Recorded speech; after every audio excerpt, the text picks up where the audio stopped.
ഇനി പത്തനാപുരത്ത് ചിതൽവെട്ടിയിൽ വനംവകുപ്പ് സ്ഥാപിച്ച കൂട്ടിൽ ഒരു പുലി കുടുങ്ങിയ വാർത്ത നമ്മൾ കണ്ടല്ലോ. ഇന്ന് പുലർച്ചെയാണ് ഈ പുലി കുടുങ്ങിയത്.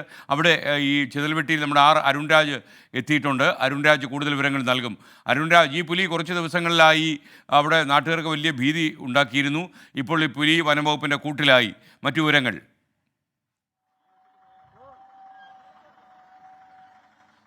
ഈ ദൃശ്യങ്ങൾ കാണുന്ന പോലെ തന്നെ ഈ കൂട്ടിലായ പുലിയുമായുള്ള വനംവകുപ്പ് ഉദ്യോഗസ്ഥർ ഇവിടെ നിന്ന് മാറ്റുകയാണ്. മറ്റൊരു സ്ഥലത്തേക്ക് പുലിയെ കൊണ്ടുപോകുന്ന ദൃശ്യങ്ങളാണ് കാണുന്നത്. ഇപ്പോഴും ഈ പുലി ഒരെണ്ണമല്ല, കൂടുതൽ പുലികൾ ഇവിടെ ഈ ഭാഗത്തുണ്ട് എന്നുള്ളതാണ് നാട്ടുകാരടക്കം പറയുന്നത്. ഈ കൂട്ടിൽ കിടക്കുമ്പോൾ പോലും വളരെ അക്രമോത്സുകമായി ഈ പുലി പെരുമാറുന്ന രീതിയാണ് ഇപ്പോഴും ഉള്ളത്. എന്തായാലും ഈ ഫോറസ്റ്റ് നേരത്തെ സ്ഥാപിച്ച ഈ പുലിക്കൂട്ടിൽ തന്നെ ഈ പുലി വീണു എന്നുള്ളതാണ് നാട്ടുകാരെ സംബന്ധിച്ച് ഏറെ ആശ്വാസം നൽകുന്ന കാര്യം. കാരണം നാട്ടുകാർ നേരത്തെ മുന്നോട്ട് വെച്ച ആശങ്ക അത് യാഥാർത്ഥ്യമായിരുന്നു തെളിയിക്കുന്നതാണ് ഈ ദൃശ്യങ്ങൾ. ഈ പുലിയെ ഇപ്പോൾ ഇവിടെ നിന്ന് കൊണ്ടുപോവുകയാണ്.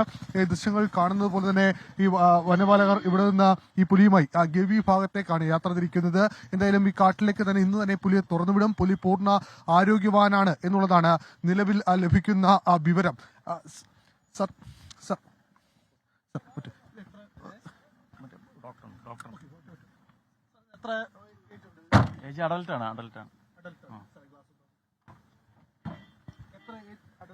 അഡൽട്ടാണ്. പുലിയുടെ ദൃശ്യമാണ് പ്രേക്ഷകർ ഇപ്പോൾ കാണുന്നത്.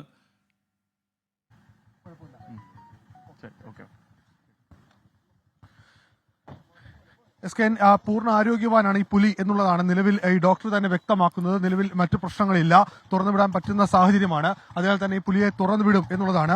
ചേട്ടാ, ഈ നേരത്തെ തന്നെ ഇവിടെ വലിയ ആശങ്കയടക്കം ഉണ്ടായിരുന്നു അല്ലേ? ഉണ്ടായിരുന്നു. നിരവധിയായ തവണ നിങ്ങൾ ഈ നാട്ടുകാരുടെ ഈ പുലിയെ കണ്ടതാണ്? ഒരുപാട് പേരൊക്കെ ഈ നാട്ടുകാർ ഈ 5ഓളം പുലികളെയാണ് ഈ ഭാഗത്ത് കണ്ടത്. അത് ഈ പാറയ്ക്ക് മുകളിൽ ഈ പുലിയും മറ്റ് ഉള്ള അല്ലെങ്കിൽ കൂടുതലുള്ള പുലികളടക്കം ഉണ്ടായിരുന്നു എന്നുള്ളതാണ്. എന്തായാലും ഈ സ്ഥലത്ത് വീണ്ടും ഈ പുലിക്കൂട് സ്ഥാപിക്കാനാണ് വനം വകുപ്പിന്റെ നിലവിലുള്ള തീരുമാനം. ഓക്കെ, അരുൺരാജാണ് പത്തനാപുരത്തെ ചിതൽവെട്ടിയിൽ നമുക്കൊപ്പം ചേർന്ന്. ചിതൽവെട്ടിയിൽ കൂട്ടിലായ പുലി അവിടെ നിന്ന് വനം വകുപ്പ് മാറ്റാൻ തീരുമാനിച്ചു.